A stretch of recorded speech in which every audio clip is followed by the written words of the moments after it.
வணக்கம் நண்பர்களே, welcome to our channel. இன்னைக்கு நம்ம இந்த வேர்ல்ட் கப்ல 19வது மேட்சான ஆஸ்திரேலியா வெர்சஸ் ஜிம்பாப்வே மேட்சுக்கான ப்ரிவ்யூ தான் பார்க்க போறோம். நீங்க நம்ம யூடியூப் சேனலுக்கு புது நண்பரா இருந்தீங்கன்னா மறக்காம நம்ம யூடியூப் சேனலை சப்ஸ்கிரைப் பண்ணிக்கோங்க. பக்கத்துல இருக்கக்கூடிய பெல் பட்டனையும் கிளிக் பண்ணிக்கோங்க. நம்ம போடக்கூடிய வீடியோக்களை உடனடியா பாருங்க.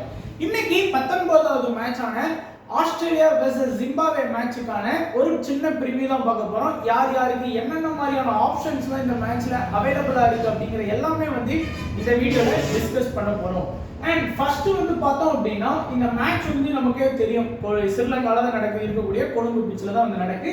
ஸோ பிச்சோட வியூ பார்த்தீங்க அப்படின்னா உங்களுக்கு தெரியும். ஸோ நான் ஏற்கனவே சொல்லியிருக்கேன், ஆஃப் சைட் லெக் சைடை பொறுத்த வரைக்கும் இந்தியா பிச்சை விட இங்க அதிகமாக போடுவாங்க. 77 மீட்டர் 71 மீட்டர். இந்தியாவில தான் 58 மீட்டர் 62 இந்த மாதிரி தான் போட்டாங்க. ஆனா இங்க பிச் உண்மை கொஞ்சம் பெருசா தான் இருக்கும். அதே போல இந்தியாவில ஸ்ட்ரைக்ல 74 தான், இங்க 84 மீட்டர் போடுவாங்க. So compare to Sri Lanka pitch, இந்த பர்டிகுலர் கொழும்பு பிச் கொஞ்சம் பவுண்டரி லைனை பொறுத்த வரைக்கும் பெருசா தான் போடுவாங்க. அதே போல ஆவரேஜா இந்த கிரவுண்ட்ல பிச்சோட வியூ பாருங்க. ஃபாஸ்ட் ஸ்பின்னர்ஸை பொறுத்த வரைக்கும் நமக்கு ஃபாஸ்ட்டை விட ஸ்பின்னர்ஸ் இங்க நல்லாவே ஓவரும் அதிகமா கொடுக்குறாங்க, பிளஸ் விக்கெட் எடுக்கிறாங்க. நீங்க ஒரு இந்த T20 வேர்ல்ட் கப்ல, அதாவது லாஸ்ட் மேட்ச் தவிர்த்து அதுக்கு முன்னாடி நடந்த ஒரு 4 மேட்ச் ரிசல்ட்டை பார்க்கும்போது ஒரு ஸ்பின்னர் பாத்தீங்க அப்படின்னா நமக்கு ஒரு 10 விக்கெட் எடுத்திருக்காங்க. அதே ஃபாஸ்ட் ஒரு 6 விக்கெட் எடுக்கிறாங்க. ஸோ அந்த ரேஷியோல தான் போயிட்டு இருக்கு லாஸ்ட் மேட்ச் தான் பொறுத்த வரைக்கும். ஸோ ஃபாஸ்ட்டுக்கு ஈக்குவலா இந்த கிரவுண்ட்ல ஈக்குவலை விட ஒரு பெர்சன்டேஜ் அதிகமாகவே ஸ்பின்னர்ஸோட ஆதிக்கம் இந்த பிச்சில் இருக்கு. பொதுவான இது நமக்கு தெரியும், இந்த கிரவுண்டோட ஸ்லோ பிச்சு பேட்டிங்கும் பவுலருக்கும் சாதகமாக தான் இருக்கும் அப்படிங்கிற மாதிரி தான் சொல்லியிருக்கிறாங்க. அண்ட் ஓவராலா இந்த வேர்ல்டு கப்ல, இந்த T20 வேர்ல்டு கப்ல இந்த ஸ்ரீலங்கால இருக்கக்கூடிய கொழும்பு பிச்சில் ஓவராலா நமக்கு 5 மேட்ச் ஆடி இருக்கிறாங்க. அதுல 3 மேட்ச் பேட்டிங் ஃபர்ஸ்டும், 2 மேட்ச் பேட்டிங் செகண்டும். ஆவரேஜான ஸ்கோரா 157 தான் வருது. And highest score Pakistan score பண்ணியிருக்காங்க. லோவஸ்ட் ஸ்கோர் ஓமன் ஸ்கோர் பண்ணியிருக்கிறாங்க. இன்னைக்கு நடக்கக்கூடிய மேட்ச் ஒரு டே மேட்ச். இதுல இருக்கக்கூடிய 5ல 4 மேட்ச் டே மேட்சா தான் நடந்திருக்கிறாங்க. ஒரே ஒரு மேட்ச் மட்டும்தான் நைட் மேட்ச் நடத்துறாங்க. ஸோ அந்த காரணத்தினால ஸ்ரீலங்கா மேட்ச் மட்டும் நைட் மேட்சா நடத்துறாங்க. மீதி எல்லாமே டே மேட்சா தான் இருக்குது. இன்னைக்கு நடக்கக்கூடியதும் 5வது மேட்சா டே மேட்சா போகதான் போகுது. காலையில 11 மணிக்கு ஆரம்பிச்சிருவாங்கிறதுனால இதுல பெருசா இந்த டியூ ஃபேக்டர் பனி இருக்கிறதுக்கான வாய்ப்பு அப்படிங்கிறது ரொம்ப ரொம்ப ரொம்ப வரைவில் இருக்கவே இருக்காது. 11 மணிக்கு எங்க பனி பெய்யும். ஸோ அதனால இப்போதைக்கு அது வாய்ப்பு இல்லை. But batting first batting second ரெண்டுமே ஈக்குவல் டஃபா தான் இருக்கு. பட் இந்த மேட்சை பொறுத்த வரைக்கும் ஆஸ்திரேலியாவோட கை கண்டிப்பா ஓங்கி இருக்கும்ங்கிறதுல எந்த ஒரு மாற்று கருத்தும் இல்லை. ஃபர்ஸ்ட் இன்னைக்கு ஆஸ்திரேலியாவோட பாசிபிள் 11 ஜிம்பாப்வேக்கு எதிராக நடக்கக்கூடிய மேட்ச்ல ஆஸ்திரேலியாவோட பாசிபிள் 11 என்ன பொறுத்த வரைக்கும் ஓப்பனிங் ஆடக்கூடியது ஹெட்டும் ஸ்மித்தும் தான் ஆடுவாங்க. ஏற்கனவே தெரியும், மிச்சல் மார்ஸ் இன்ஜுரினால வேர்ல்டு கப் ஸ்குவாட் அவுட் போயிட்டாரு. அந்த இடத்துல ஸ்டீவ் ஸ்மித் அதை கேப்டனா வேற வழி நடத்துவாங்கன்னு சொல்லிட்டாங்க.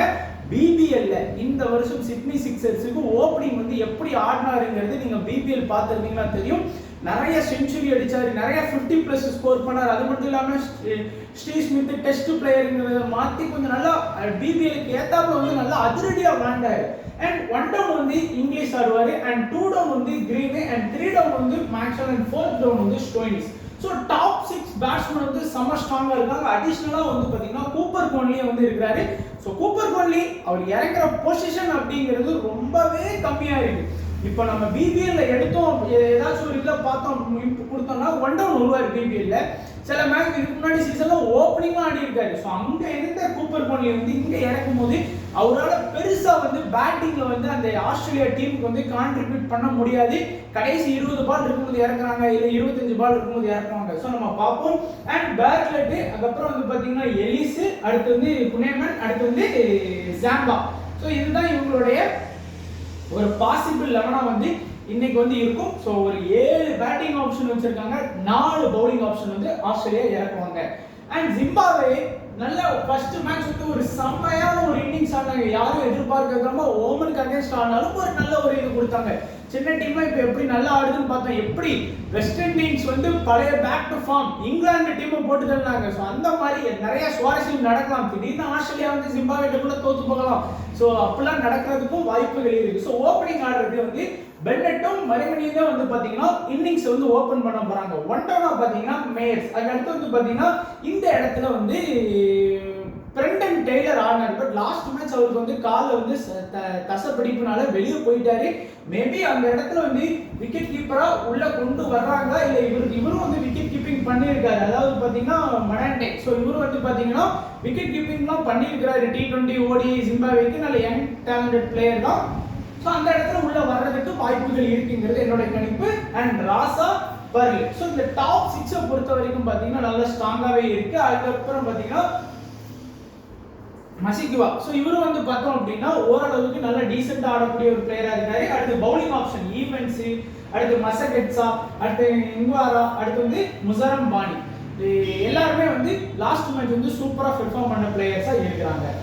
இப்போ நம்ம வந்து ஆஸ்திரேலியாவை பொறுத்த வரைக்கும் ஃபர்ஸ்ட் யாரெல்லாம் இன்னைக்கு ஜிம்பாப்வேக்கு அகைன்ஸ்டா பவுலிங் ஆப்ஷன் இருக்கு அப்படின்னு பார்த்தோம் அப்படின்னா ஆஸ்திரேலியாவை பொறுத்த வரைக்கும் ஜாம்பா ஃபர்ஸ்ட் பவுலர் ஒரு கணக்குக்கு, ரெண்டாவது குனேமன், மூணாவது வந்து பாத்தீங்க அப்படின்னா எலிஸ், நாலாவது வந்து பார்த்தோம் அப்படின்னா பேர்ட்லெட், அஞ்சாவது வந்து பாத்தீங்கன்னா கூப்பர் கோன்லி, ஆறாவது வந்து பார்த்தோம் அப்படின்னா ஸ்டோய்னிஸ், ஏழாவது வந்து பாத்தீங்கன்னா மேக்ஸ்வெல், எட்டாவது வந்து பாத்தீங்கன்னா கிரீன். ஸோ ஆஸ்திரேலியாவை பொறுத்த வரைக்கும் 8 பேருக்கு வந்து பவுலிங் ஆப்ஷன் இருக்கு. அப்போ 8 லாஸ்ட் மேட்ச் பவுலிங் பண்ணலங்கிறதுனால நீங்க அயர்லாந்துக்கு அகைன்ஸ்டா உள்ளதெல்லாம் பார்க்க கூடாது.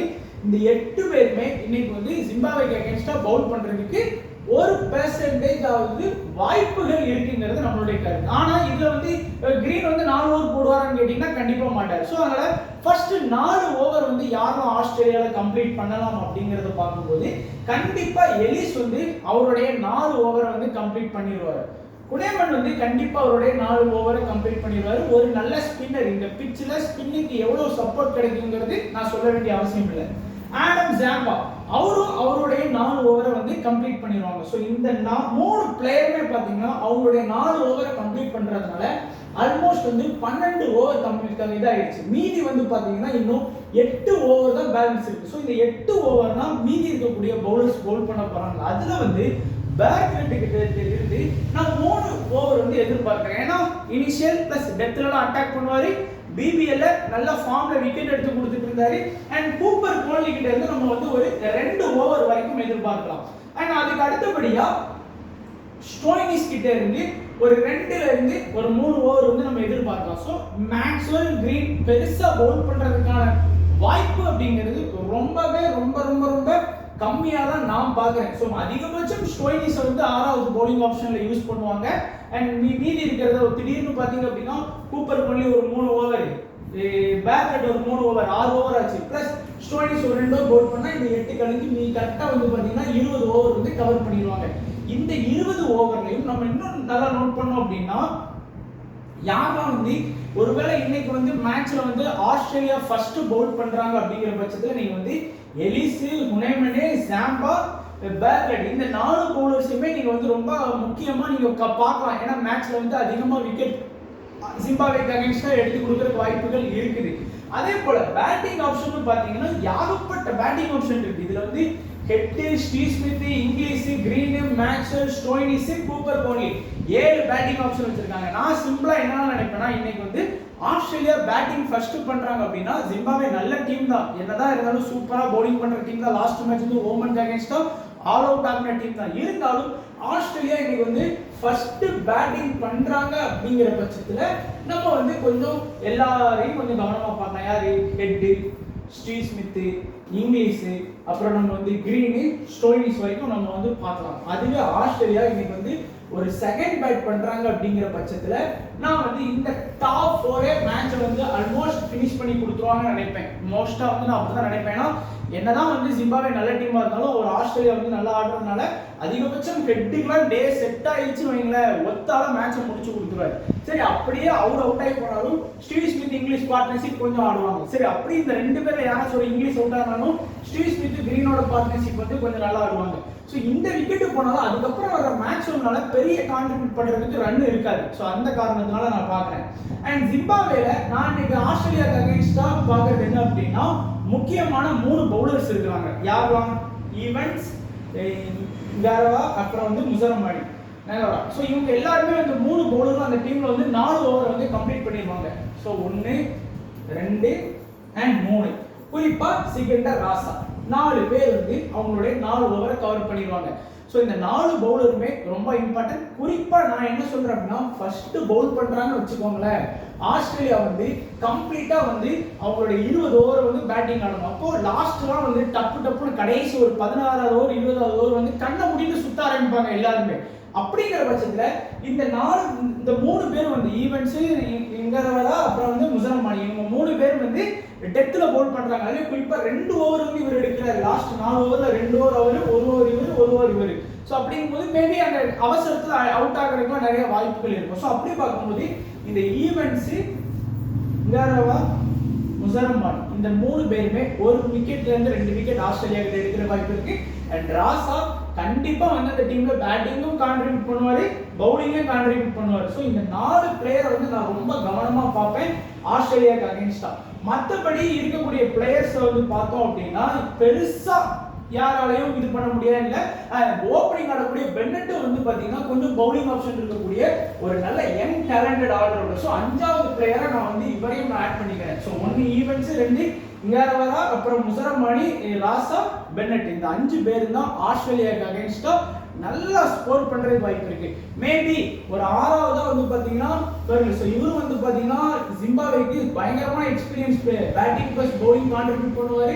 பட் பவுலிங் பண்றதுக்கான வாய்ப்புங்கிறது ரொம்ப கம்மியா இருக்கு. ஆல்ரெடி வந்து பாத்தீங்கன்னா இங்க 4, சிகண்டர் ராசா 5, அப்புறம் வந்து பாத்தீங்கன்னா பென்னட் 6, 7வது ஆப்ஷன்ல தான் இவர் வர்றாரு. ஸோ 7வது ஆப்ஷன்ல வந்து விக்கெட் எடுத்து கொடுக்கறதுக்குலாம் ரொம்ப கஷ்டம். அது மட்டும் இல்லாம மசகட்ஸா மேபி ஒரு கேம் சேஞ்சரா வந்து ஜிம்பாப்வே டீமுக்கு இருக்கிறதுக்கு வாய்ப்புகள் இருக்கு. ஏன்னா ஸ்பின் பவுலர் தான் ஆகும். ஸோ கண்டிப்பா 2ல இருந்து 3 ஓவர் பவுல் பண்ணுவார் மசகட்ஸா. அண்ட் 1ல இருந்து 1 விக்கெட் வரைக்கும் எடுத்து கொடுக்கறதுக்கு வாய்ப்புகள் பிரகாசமாக இருக்கு. பார்ப்போம். அதுவும் ஃபர்ஸ்ட் பவுல் பண்ணா, அதுவே ஜிம்பாப்வே செகண்ட் பவுல் பண்ணா நம்ம எல்லாமே வந்து மாற்றி தான் யோசிக்கணும்.